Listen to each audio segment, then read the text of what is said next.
poursuivons nos séries de conférences et maintenant avec Monsieur El Mustafa Bourhim, docteur en génie industriel de l'école Mohammedia d'ingénieurs.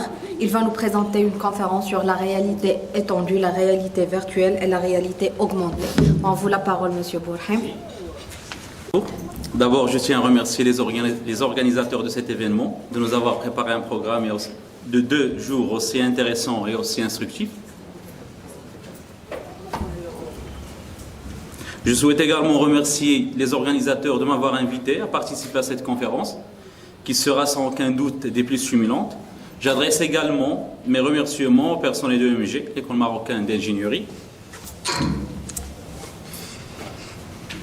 D'abord, je tiens à remercier les organisateurs de cet événement, de nous avoir préparé un programme de 2 jours aussi intéressant et aussi instructif. Je souhaite également remercier les organisateurs de m'avoir invité à participer à cette conférence, qui sera sans aucun doute des plus stimulantes. J'adresse également mes remerciements au personnel de l'École marocaine de gestion, d'ingénierie, qui s'est rendu disponible pour nous et fortement participer au bon déroulement de cet événement. Un grand merci également à mon professeur et encadrant, M. Abdelghani Charqaoui, qui m'a proposé en premier cette opportunité.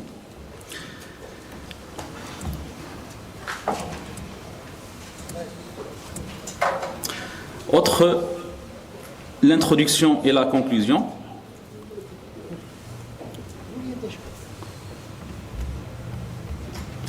Cette présentation s'articulera en 4 chapitres. Dans le premier chapitre, nous développerons tout d'abord une compréhension de la réalité virtuelle en explorant ses origines, les premières innovations, ainsi que son fonctionnement surtout au niveau technique.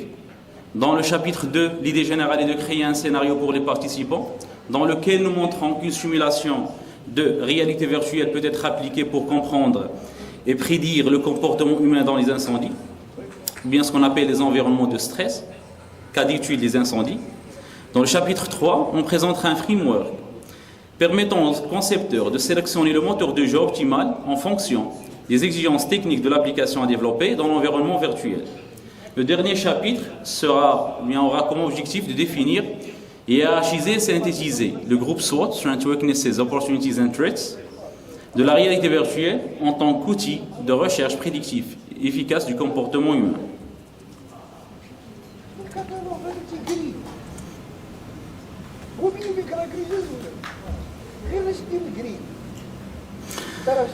Alors la réalité virtuelle est une nouvelle technologie qui se situe à la croisée de plusieurs disciplines, telles que l'infographie, la conception assistée par ordinateur, la simulation, la téléopération, etc.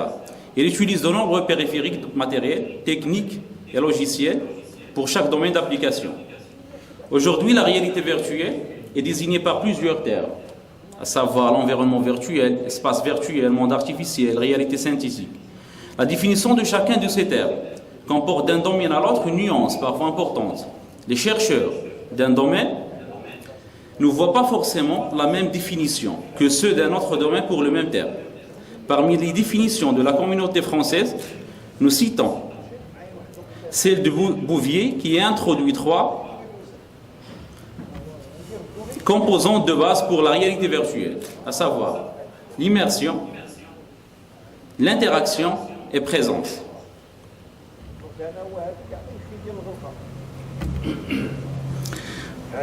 En effet, un utilisateur interagit avec un environnement virtuel qui doit être représenté de manière réaliste pour donner une nouvelle ou bien une meilleure sensation d'immersion. Les entités composant cet environnement doivent être autonomes afin qu'ils puissent réagir en temps réel aux actions de l'utilisateur. Bref, quelle que soit la définition de cette réalité dite virtuelle, sa finalité reste la même. C'est pour cette raison que Fach est associé à la définisse à travers sa finalité. La finalité de la réalité virtuelle est de permettre à une personne ou plusieurs une activité sensorimotrice et cognitive dans un monde artificiel créé numériquement qui peut être imaginaire, symbolique ou une simulation de certains aspects du monde réel. En ce qui nous concerne, nous considérons la réalité virtuelle comme une technologie qui émerge à plusieurs utilisateurs dans un monde synthétique représentant un environnement réel ou imaginaire et qui permet à ses utilisateurs d'être des acteurs capables de changer les propriétés de l'environnement et d'interagir avec les différentes entités composant l'univers simulé.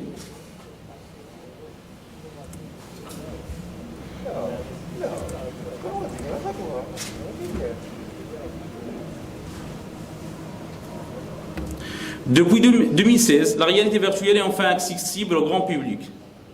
Des casques VR comme Oculus Rift, HTC Vive.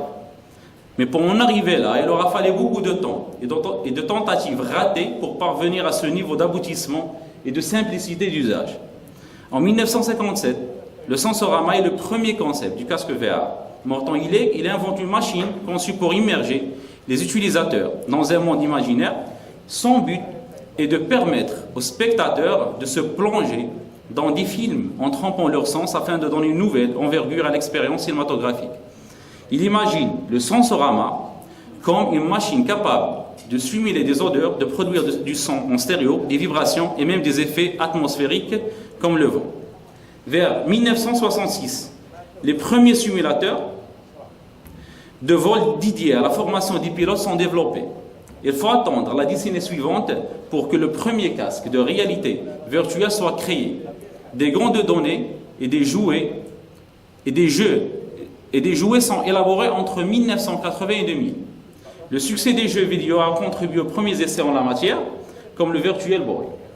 Les dernières innovations ont permis de démocratiser la technologie, notamment le PlayStation VR, le HTC Vive et l'Oculus Rift.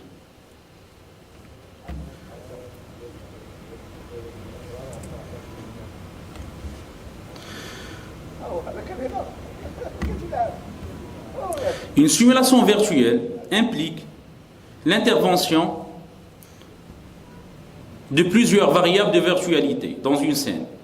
Les derniers niveaux de virtualité, ou bien les différents niveaux de virtualité, donnent place à 4 paradigmes à savoir: l'environnement réel, la réalité augmentée, la virtualité augmentée et la réalité virtuelle. Milgram définit le terme réalité mixte comme l'intervalle entre les deux. Il est composé de la réalité augmentée et de la virtualité augmentée. La réalité mixte est composée de la réalité augmentée où l'on part du réel et le virtuel vient ponctuellement l'enrichir, et de la virtualité augmentée qui est l'opposé. On part du virtuel et on l'enrichit par le réel. Pour conclure, cela signifie que la réalité virtuelle, la réalité mixte ou bien la réalité augmentée, ce sont des paradigmes, ce qu'on appelle XR, Extended Reality, ou bien la réalité étendue, plutôt que d'être des notions isolées, éventuellement opposées, font en réalité partie du même concept sous-jacent. C'est le continuum réalité-virtualité. Il apparaît donc plus cohérent de les comprendre comme une catégorisation sur ce spectre plutôt que d'être des termes isolés.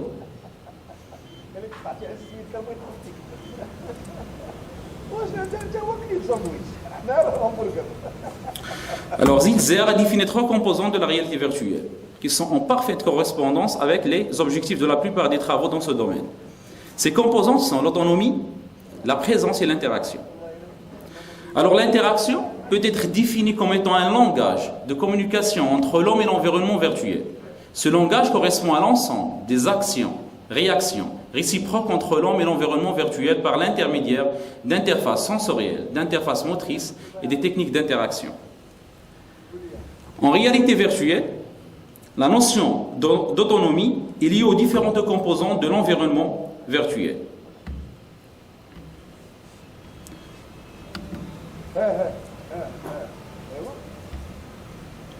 L'utilisateur fait partie de ces composantes et il est considéré comme l'entité la plus active de cet espace.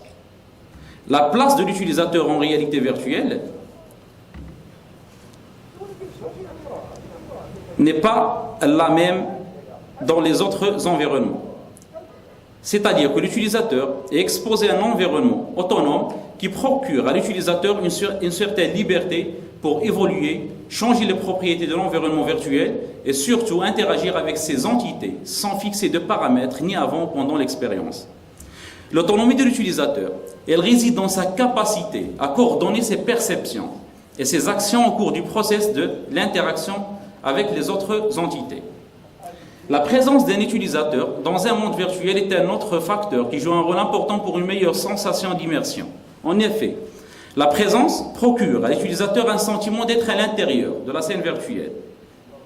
Lorsqu'on parle de présence, il est essentiel de faire la différence entre ce qu'on appelle la présence virtuelle et la présence sociale ou bien la coprésence. Le premier type de présence, elle correspond à la sensation que l'on cherche à donner à l'utilisateur et faire partie du monde réel et que les objets qui l'entourent sont réellement présents. La présence sociale, quant à elle, elle caractérise les environnements virtuels collaboratifs. Il se réfère à la conscience que l'utilisateur a des participants et de leur activité au sein de l'univers partagé.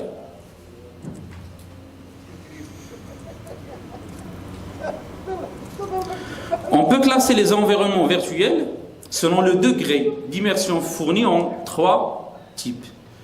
Environnement virtuel non immersif, environnement virtuel semi-immersif et environnement virtuel totalement immersif. Le tableau met en évidence les performances de chaque environnement en fonction des caractéristiques principales telles que la résolution, l'échelle, les composants de navigation, les compétences de navigation, champ de vision, décalage et le sens d'immersion.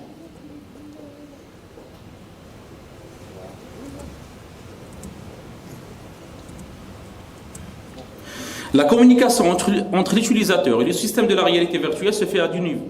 L'utilisateur agit sur le système via des interfaces motrices et le système réagit à son tour sur l'utilisateur via des interfaces sensorielles.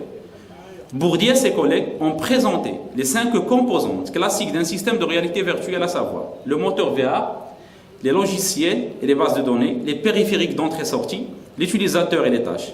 Parmi les 5 composantes d'un système de réalité virtuelle, le plus important sont les périphériques d'entrée-sortie, car elles sont le moyen exclusif par lequel les utilisateurs peuvent interagir avec l'environnement virtuel. Parmi ces périphériques d'entrée-sortie, on trouve les casques de la réalité virtuelle, aussi appelés les visiocasques, sont des dispositifs d'affichage qui permettent à la personne qui le porte de vivre une expérience sensorielle dans un monde virtuel numérique. Les casques VR sont également équipés de capteurs, gyroscopes, accéléromètres, capteurs de position laser, etc. et qui détectent les mouvements du corps et la position de la tête afin d'adapter l'affichage en temps réel et augmenter ainsi l'effet immersif. On distingue 2 types de casques. Ceux qui sont compatibles avec les smartphones, tels que Samsung, et ceux qui sont compatibles avec les PC, tels que le HTC Vive et l'Oculus Rift. Également, parmi les périphériques d'entrée-sortie, les contrôleurs, un contrôleur est un accessoire qui joue un rôle important dans la qualité de l'expérience vécue en réalité virtuelle. Il s'agit de l'accessoire qui établit un lien entre les mouvements que vous effectuez avec vos bras et l'aperçu visible sur votre casque. Autrement dit, il s'agit de l'intermédiaire qui vous permet d'interagir avec un environnement de réalité virtuelle. Aussi les appareils, ce qu'on appelle les appareils de navigation, qui sont utilisés pour donner l'illusion de se déplacer dans les espaces infinis, alors que les tapis roulants traditionnels permettant de se déplacer dans une direction bien définie, ces appareils ils favorisent le mouvement sur un plan bidimensionnel.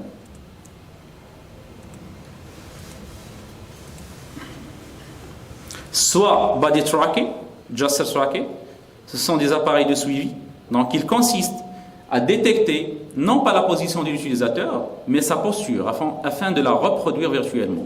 Alors la capture du mouvement est essentielle, car elle contribue à tromper le cerveau en stimulant de véritables déplacements. Plus le cerveau est correctement trompé, et plus faibles sont les risques de cinétose. À partir du moment où le cerveau perçoit des informations dissonantes entre la vue et l'oreille interne, le mal apparaît, d'où un tracking réussi limitera donc ce risque de dissonance et augmentera la sensation d'immersion. Alors la réalité virtuelle, la réalité augmentée, la réalité mixte, ce qu'on appelle la réalité étendue, donc ils sont en train de métamorphoser plusieurs secteurs. En tête l'industrie, l'éducation, on parle aujourd'hui d'éducation 4.0, mais on parle de XR Education, c'est plus avancé, la sécurité, la prévention, XR maintenance. Donc commençons par les applications concrètes de la réalité virtuelle dans l'industrie. Parallèlement, certaines fabrications sont devenues si complexes qu'il devient indispensable de former auparavant les intervenants. Alors, du simulateur VA est alors utilisé pour accélérer et approfondir la formation des opérateurs. La formation in situ est plus courte et mieux sécurisée, la ressource est moins mobilisée, des modifications du système prévu peuvent encore être apportées en fonction des retours des formés. Interaction en temps réel.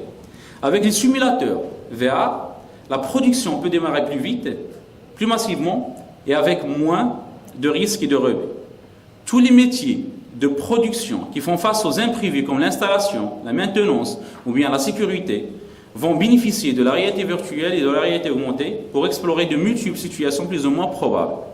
S'exercer pour faire face à des problématiques qu'il est difficile, dangereux ou très onéreux de reproduire. La réalité virtuelle permet aussi de mieux exploiter et optimiser l'intervention d'un expert à distance dans des situations inédites ou bien délicates.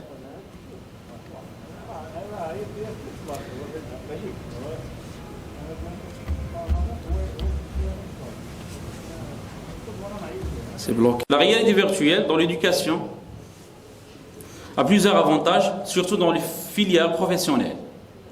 En même que pour les employés, les apprentis peuvent se former aux gestes professionnels en étant plongés en immersion. Ils peuvent apprendre et s'entraîner grâce à des simulations.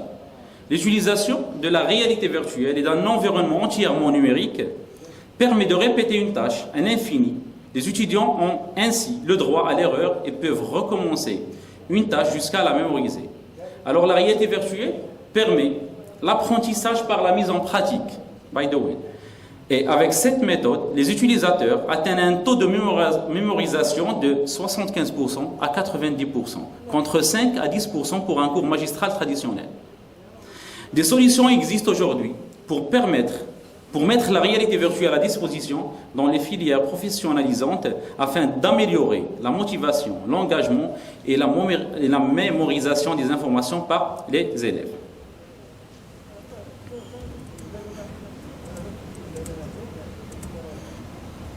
Donc, ce que je vais présenter, c'est un cas pratique fait ici au Maroc, à l'école Mohamed des ingénieurs. Expérience sur une population marocaine et des résultats, c'est nos résultats. Donc, on a utilisé la réalité virtuelle pour prévenir, comprendre et prévenir le comportement humain dans une phase bien spécifique, dans l'incendie, ce qu'on appelle la phase de pré-évacuation, qui peut être définie par l'ensemble des actions que les personnes entreprennent en fonction de leur compréhension de la situation afin de prendre la décision d'évacuation.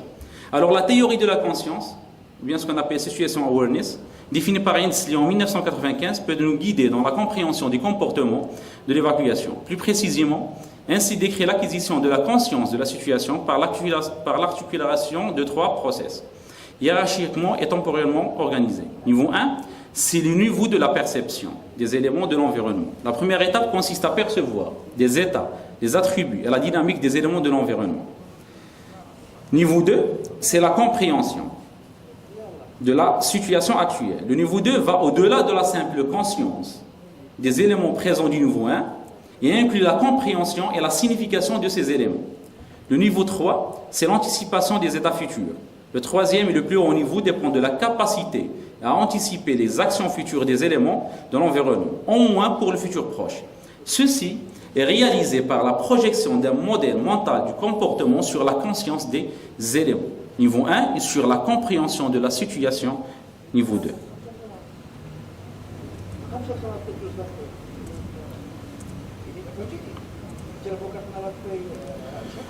Si on projette le modèle de la conscience sur notre cas, ou bien cas d'étude, on peut arriver à la modélisation suivante. 4 phases différentes peuvent être utilisées pour représenter le comportement humain face à l'incendie, à savoir la phase de perception, c'est la phase 1. Les occupants du bâtiment peuvent percevoir, recevoir des signaux physiques et sociaux externes de leur environnement, y compris des signaux physiques tels que les flammes, la fumée, la chaleur, les signaux sociaux tels que les appels téléphoniques de l'extérieur du bâtiment. La phase 2, c'est la phase d'interprétation, où l'occupant tente d'interpréter les informations fournies par les indices perçus lors de la phase de perception. Pendant cette phase d'interprétation, alors les occupants interprètent ou définissent à la fois la situation, par exemple s'il s'agit d'une fausse alerte et le risque pour eux-mêmes ou pour les autres. La phase 3, c'est la phase de prise de décision, qui implique que les occupants prennent des décisions sur ce qu'il faut faire, en fonction de leur interprétation de la situation et le risque. Et enfin, la phase 4 du process comportemental, c'est la phase d'exécution, où les occupants peuvent effectuer l'action qu'ils ont décidée dans la phase 1 et la phase 2.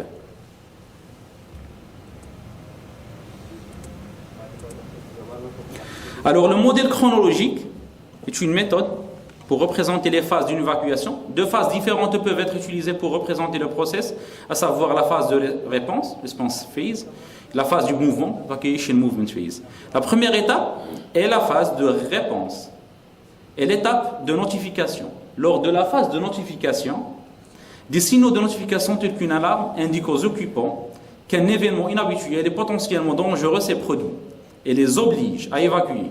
Le début de la phase de notification est marqué par l'exposition des occupants aux premiers indices.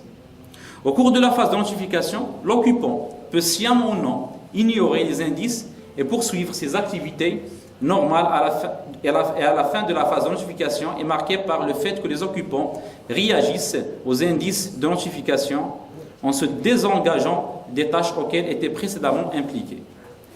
La fin d'étape de notification marque le début de l'étape de cognition. Au cours de la phase de cognition, les occupants avertis interprètent les informations fournies par les indices de notification initiale et décident comment ils doivent réagir. Cette phase aussi est marquée par la phase d'activité ou la phase de pré-évacuation, qui est caractérisée par l'ensemble de tâches que l'occupant peut décider d'entreprendre avant d'évacuer, et cette phase constitue l'objet de notre étude.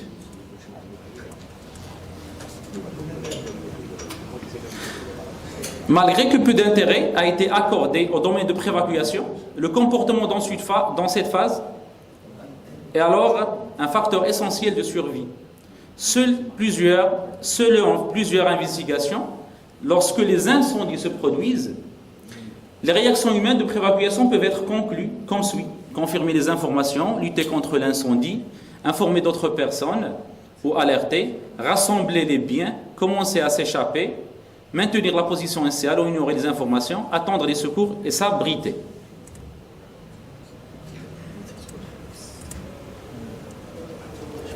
Les données du monde réel ont été recueillies avec ce qu'on appelle investigation post-incendie. Il s'agit d'une approche commune pour recueillir des données sur les réactions humaines. Les raisons d'utiliser cette approche pour obtenir des informations comportementales dans les situations d'incendie sont les suivantes. Premièrement, il est difficile d'observer ce que les gens ont fait dans une situation réelle d'incendie. Deuxièmement, un exercice d'incendie ne reflète pas la situation réelle. Et troisièmement, il est impossible de mettre le feu à un bâtiment pour tester la réaction comportementale des personnes, car cela peut mettre en danger les personnes. Avant que la réalité virtuelle puisse être considérée comme un outil pour simuler et prédire le comportement de préévacuation, des preuves, que ce soit au niveau conception, simulation ou bien expérimentation, sont nécessaires pour valider que le comportement des personnes dans un monde virtuel correspond au comportement dans le monde réel. Alors, Serious Games, ou bien jeu sérieux, elle a été définie par Alvarez comme une activité qui combine une intention sérieuse de type pédagogique, informatif, d'entraînement, de collecte de données avec un jeu vidéo, incluant des objectifs et des règles. On peut distinguer trois types de Serious Games. Serious Games à message, qui ont pour but de diffuser un message à caractère éducatif, informatif, persuasif. Serious Games d'entraînement, qui visent à améliorer les capacités cognitives ou motrices des utilisateurs. Serious Games de simulation ou Serious Play, qui servent à plonger l'apprenant dans un environnement, une situation de réalité virtuelle vraisemblable. Alors l'idée générale était de créer un scénario d'incendie de type Serious Play pour les participants, dans lequel nous montrons qu'une simulation de réalité virtuelle peut être appliquée pour comprendre et prédire le comportement humain face à l'incendie. L'une des phases les plus importantes, ce qu'on appelle les moteurs de jeu. Un moteur de jeu La sélection du moteur de jeu approprié, surtout avec plus de 100 moteurs de jeu disponibles sur le marché à des fins éducatives et commerciales, le choix d'un moteur de jeu approprié pour un objectif bien spécifique devient un problème très complexe. Alors le moteur de jeu a pour intérêt de développer efficacement des jeux sérieux, de haute qualité, sans avoir besoin recours de compétences de programmation et de ressources informatiques intensives. Ainsi, le moteur de jeu le plus populaire par le nombre de développeurs était Unity, avec plus de 5,5 millions d'utilisateurs, suivi par Unreal Engine qui a atteint plus de 4 millions de développeurs en 2017. Alors on présentera un process de prise de décision concernant la sélection du moteur de jeu optimal. La sélection du moteur de jeu est effectuée selon le modèle de Petridis et de ses collègues. Le modèle de Petridis propose 5 critères et caractéristiques, à savoir l'accessibilité et la capacité du moteur à soutenir à la fois les développeurs et les utilisateurs avec une expertise limitée et pertinente, networking, et la capacité de partager les données en temps réel entre tous les utilisateurs qui sont connectés. Dans ce contexte, la fidélité peut être définie comme le critère qui évalue la correspondance entre le virtuel et le réel. Hétérogénéité, il reflète la compatibilité du moteur de jeu avec un large éventail de plateformes matérielles et logicielles. Dans ce contexte, la composabilité est utilisée pour décrire à la fois la réutilisation du contenu créé au sein du moteur de jeu et son efficacité pour importer et utiliser des données provenant des sources communes. Donc, le système d'évaluation qu'on a développé, on obtient notre système d'évaluation qui contient 5 critères en éléments spécifiques, qui sont divisés en éléments spécifiques. Nous avons commencé notre sélection du moteur de jeu approprié par une évaluation d'une base de données sur Internet. Nous n'avons pas tenu compte des moteurs au stade de développement initial ou de ceux qui n'étaient plus développés. Les moteurs sans autres composantes essentielles ont été également retirés de la liste. Parmi les moteurs restants, nous avons sélectionné ceux qui disposaient des moyens intégrés pour créer de nouveaux environnements de jeu, ce qu'on appelle les maps. Alors, ce dernier critère est un aspect important pour réduire la complexité du processus d'édition, car il n'est pas nécessaire d'installer, de mettre en place des éditeurs externes et les outils de conversion nécessaires.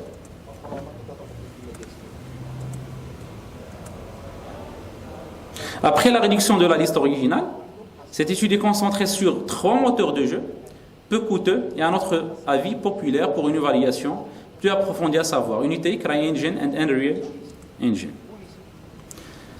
Alors on a utilisé pour cela la méthode HP. Je peux résumer, c'est une méthode multicritère de prise de décision qui regroupe des méthodes permettant d'agréger plusieurs critères avec l'objectif d'effectuer le choix optimal. Les étapes de calcul de la pondération de chaque indice par HP sont décrites comme suit. L'étape 1, la décomposition en un problème complexe en une structure hiérarchique. Deuxièmement, c'est effectuer les combinaisons binaires, se basant sur l'avis des experts. Déterminer les priorités, synthétiser les priorités, la cohérence du jugement, et bien sûr la figure suivante met en évidence notre framework qui a été développé et qui contient les différentes étapes du processus d'évaluation. On obtient la priorité de chaque critère vers la contribution vers l'atteinte de l'objectif et on remarque que la fidélité audiovisuelle a plus d'impact sur le choix du moteur de jeu. Le poids de ce facteur est de 0,750 et c'est normal car la fidélité virtuelle permet de reproduire la réalité et que l'apprenant va pouvoir interagir avec cette réalité simulée d'une manière naturelle. Pourtant, selon son degré de maturité technologique et la prise en compte ou non de certains aspects du rendu réaliste, le degré de fidélité à la réalité dans l'environnement virtuel est plus ou moins élevé. La synthèse globale montre qu'une unité 3D performe sur les autres alternatives. Par conséquent, une unité 3D devrait être sélectionnée comme le moteur de jeu optimal pouvant être utilisé dans une simulation virtuelle du comportement humain avec une priorité de 0,467. Après le choix de moteur de jeu optimal, il vient l'étape de la modélisation 3D. Donc la modélisation de l'environnement virtuel. La réalité virtuelle s'appuie tout d'abord sur la modélisation 3D pour procurer une sensation du réalisme à l'utilisateur. Donc, plus la scène virtuelle et le rendu est réaliste, plus la sensation d'immersion est élevée. La scène virtuelle a été créée en utilisant AutoCAD, Studio 3D Max et le moteur de jeu Unity 3D. En général, c'est le framework qu'on a développé. En général, comme mentionné dans la figure suivante, il y a deux types de travaux.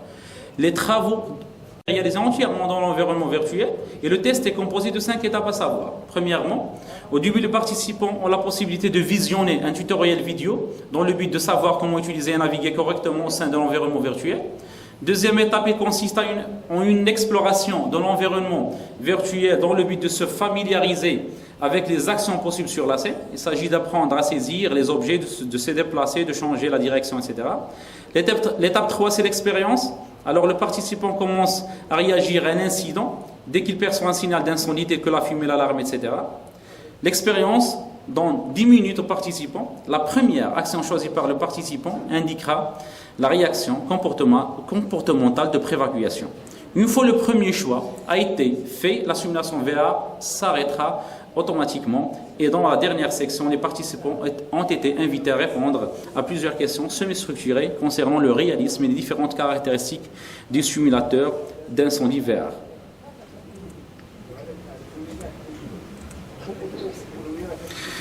Cette notion de l'usabilité importante peut être définie par, c'est un outil et de l'acceptabilité du système VR. Ce paramètre prend un grand intérêt chez les chercheurs et les concepteurs. Seules les données de l'expérience sont insuffisantes pour déterminer si la réalité virtuelle est efficace ou non. La façon dont les participants peuvent interagir, percevoir et utiliser un système de réalité virtuelle, elle a également une grande valeur pour prouver l'efficacité de la simulation VR. La mesure de l'usabilité des environnements virtuels est un problème de prise de décision multicritère, et dans ce cas, il est nécessaire de concevoir un système d'évaluation pour évaluer chaque critère et en déduire le poids relatif de chacun. Donc on propose la méthode d'aide à la décision. Dans cette méthode, les poids des critères et les évaluations des alternatives sont décrites sous forme de variables linguistiques exprimées en nombre flou triangulaire, c'est basé logique. L'apport de cette méthode de surmonter l'incertitude inhérente et l'imprécision du processus décisionnel humain. Le processus d'évaluation est présenté dans le diagramme suivant. Dans cette étude, on a adopté le modèle de Stani afin d'évaluer l'usabilité de l'environnement virtuel. La différence, c'est qu'on a éliminé le critère relatif à la sensation haptique à cause de l'absence de l'option tactile dans notre simulation VR. En général, le système d'évaluation comportait deux critères majeurs, l'interface système et l'interface utilisateur. Chacun de ces deux critères a été décomposé en éléments spécifiques dans les niveaux qui suivent. Et après, on obtient la priorité de chaque critère dans la matrice de relation. Le détail est présenté dans le tableau suivant. Selon le résultat de calcul, le score global est de 90%, ce qui signifie que les participants ont un niveau élevé de satisfaction à l'égard du système de simulation VR d'incendie. Tout chercheur doit se réfléchir au cours de son travail de recherche à la validité et à la fiabilité de sa recherche. Dans cette étude, on a eu le recours à deux types de validité. La validité apparente, face validity, et la validité construit, construct validity. Donc la validité apparente évalue le degré de réalisme du simulateur VR selon l'utilisateur. User-centered design. Le réalisme du simulateur d'incendie développé a été évalué en termes de diverses caractéristiques expérimentées dans la réalité virtuelle en utilisant une échelle de Likert à 5 options de réponse allant de 1 non réaliste à 5 très réaliste pour obtenir les opinions subjectives du participant sur le degré du réalisme de la simulation VR. Les résultats sont fournis dans le tableau suivant. La plupart des scores étaient supérieurs à 4 sur 5 et dans l'ensemble des réponses des participants indiquent leur satisfaction sur le réalisme du simulateur VR. La validité de construit se définit comme qui soutient l'idée selon laquelle les comportements observés dans la simulation VR sont indicateurs de ce qui se passe dans le réel. C'est pour cela qu'on va procéder par un calcul de coefficient de corrélation de Pearson pour avoir une idée sur la force et la direction des liaisons entre les données réelles et celles du virtuel. Le résultat il est de 0,97%. 97, ce qui signifie qu'il existe une forte corrélation entre les données virtuelles et réelles. L'utilisation de la simulation VA représente plusieurs avantages par rapport aux exercices d'évacuation dans le monde réel. Donc la réalité virtuelle permet aux utilisateurs de répéter plusieurs fois en toute sécurité la situation d'urgence en cas d'incendie, ce qui est impossible au réel, avec des scénarios qui sont contrôlés, c'est-à-dire un environnement contrôlé, des coups bas et dans des conditions qui sont sûres. Et un grand nombre de tests, c'est-à-dire on peut tester tous les scénarios comportementaux possibles sans que cela pose de problème, ce qui est impossible en réalité à cause des dangers qui est élevé. Afin d'explorer ces avantages, on va utiliser la méthode SWOT, Strengths, Weaknesses, Opportunities and Threats, qui est un outil utilisé pour la planification stratégique. Elle a été appliquée à la réalité virtuelle dans divers contextes, tels que la recherche sur la réhabilitation et l'évacuation en cas d'incendie. Donc l'analyse SWOT est une méthode pour analyser les forces et les faiblesses, qu'on appelle les facteurs internes, d'un service au produit, et évaluer les menaces et les opportunités, facteurs externes de l'environnement. On l'a adopté pour notre cas, c'est la réalité virtuelle. Donc une force peut être considérée comme une capacité qui permet à la réalité virtuelle d'atteindre ses objectifs définis. Une faiblesse peut être considérée comme une limitation de la VA pour atteindre un objectif spécifique. Une opportunité comprend des facteurs externes que la technologie de la réalité virtuelle peut exploiter ou utiliser à son avantage. Une menace peut être toute situation externe défavorable qui peut avoir un impact négatif en présentant une limite pour atteindre des objectifs. Alors, malgré l'application étendue de l'analyse de SWOT, sa principale limite est que l'importance de chaque facteur dans la prise de décision ne peut être mesurée quantitativement. Cependant, si elle est utilisée en combinaison avec le modèle HP, la méthode SWOT peut produire une mesure quantitative de l'importance de chaque critère et dans la prise de décision. Donc l'étude actuelle a été réalisée en reliant la méthode SWOT avec HP, nommée AWOT, qui donne les valeurs quantitatives des facteurs externes et internes de la méthode SWOT. On peut déduire que l'avantage le plus important de la réalité virtuelle est la validité écologique, ce qui est très important, qui a une priorité élevée de 0,19. En règle générale, lorsque vous effectuez des recherches dans des conditions réalistes, c'est-à-dire dans un environnement naturel, votre étude a une grande validité écologique. Lorsque vous effectuez des recherches dans des cadres artificiels qui manquent de réalisme et qui ont très peu de choses en commun avec le cadre de la vie réelle, vous aurez certainement une faible validité écologique. C'est un paramètre important qui quantifie la mesure dans laquelle les conditions de votre étude de recherche peuvent être généralisées au cadre et aux situations dans lesquelles le phénomène que vous étudiez se produirait naturellement. Pour les inconvénients, pour beaucoup de personnes, l'expérience de casque de réalité virtuelle se fait au prix d'effets secondaires plus ou moins pénibles, surtout de fortes nausées, et ceci présente l'inconvénient majeur de la réalité virtuelle. Dans ce travail, nous avons essayé de comprendre et expérimenter une suite virtuelle dans laquelle on a envisagé le comportement pouvant se produire dans la zone d'impact d'un incendie et lors d'une phase bien spécifique qui est celle de la préévacuation, en les comparant aux données comportementales réelles dans le but de montrer l'efficacité de la réalité virtuelle à simuler le comportement humain face à l'incendie. Alors ces formalisations, elles permettent de prendre en compte les contraintes de la situation dans laquelle les réactions comportementales vont se situer. Les résultats de cette étude confirment que la réalité virtuelle est une méthode valable pour comprendre et prédire le comportement humain dans la phase de préévacuation.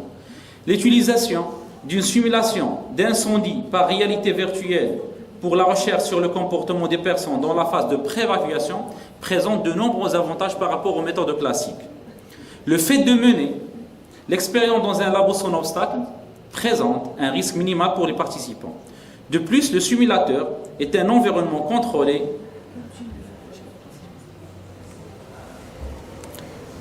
qui permet des analyses et des expériences qui ne peuvent être faites en situation réelle. Alors le temps nécessaire à la réinitialisation pour le prochain essai est minime ou inexistant, ce qui permet de faire un grand nombre d'essais et d'utilisations dans un laps de temps relativement court. Quand les participants à nos expériences d'évaluation n'ont pas subi d'incendie réel, nous ne pouvons pas tirer de conclusions définitives sur le comportement dans un incendie réel dans différentes conditions de simulation. Cependant, nous sommes convaincus que nos expériences d'évaluation et les résultats sont très significatifs et indicatifs car nos expériences ont été menées dans des scènes modélisées de manière réaliste et la simulation physique était largement réaliste.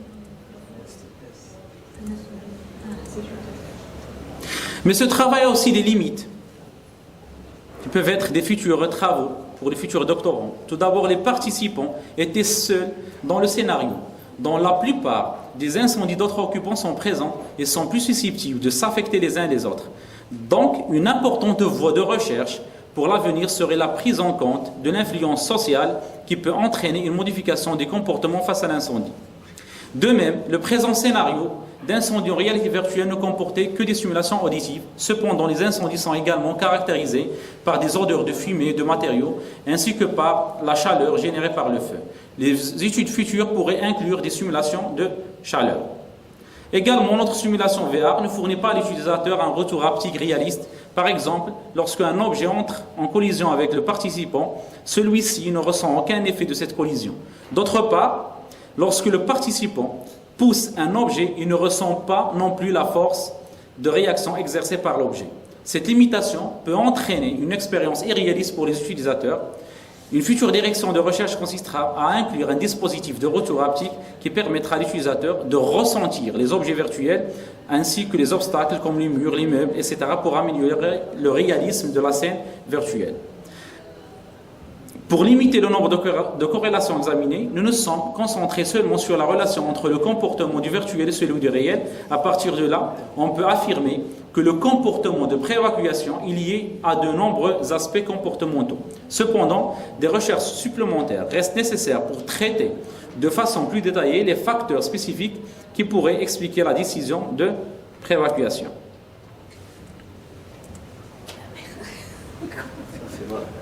Donc pour les contributions principales, je termine par ça, dans le domaine de l'interaction en machine, nous démontrons que les contributions sont, nous avons démontré que les environnements virtuels basés sur les casques VR peuvent être utilisés pour la simulation du comportement humain. Le travail fournit des détails techniques sur la façon dont ces environnements virtuels peuvent être modélisés et dont l'interaction avec l'utilisateur peut être conçue. Le travail prouve l'efficacité des simulations VR pour étudier le comportement humain. Et pour le domaine d'ergonomie, les auteurs ont développé un process complet pour l'évaluation de l'usabilité du système VR se basant sur HP et la méthode d'évaluation flow. Pour plus de détails, cette partie de recherche a été l'objet de plusieurs publications, des journaux qui sont de Elsevier Q1H Index 122, des book chapters de Springer et des conférences I3E. Merci de votre attention. Alors si vous avez des questions, soyez les bienvenus. Monsieur Tkatik, oui. Vous avez une question? Oui. La simulation donc, qui est faite, donc je vois le diapo derrière. Alors donc, vous avez 200 personnes. 21 200 personnes. Oui, il y a l'algorithme. Alors donc tu as fait la décision pour sortir des résultats. Donc pourquoi tu as choisi exactement la décision? Il existe beaucoup d'algorithmes qui permettent de donner mieux des résultats, ou bien ce sont des solutions qui sont plus optimales que la décision. Pour l'HP? Ah oui. Non, il y a plusieurs méthodes. Il y a l'ANP, par exemple, la Network Process, il y a l'HP, Hierarchy Process. Pourquoi on utilise l'HP? Parce que dans l'hierarchie, chaque niveau est relié seulement au niveau précédent. On n'a pas de network. On n'a pas un chevauchement de liaison entre les différentes niveaux. Donc ça dépend du problème. La modélisation du problème, c'est qu'on a chaque niveau est relié directement avec le niveau qui suit. Et pourquoi je viens vous poser cette question? Moi aussi, je travaille sur l'optimisation, la simulation par des algorithmes, c'est-à-dire dédiés machine learning. Oui. Alors, supposons que vous allez dégager des résultats, il faut que tu appliques plusieurs algorithmes. Et vous pouvez, vous pouvez faire plusieurs tests et vous pouvez tester plusieurs algorithmes et vous pouvez, dégager ou bien choisir la meilleure solution optimale. Donc, vous pouvez appliquer ce pas dans la décision. Il existe d'autres algorithmes qui dépendent de machine learning pour que le résultat soit tout à fait d'accord. aussi bon. Alors, je vous félicite pour votre activité proposée et merci.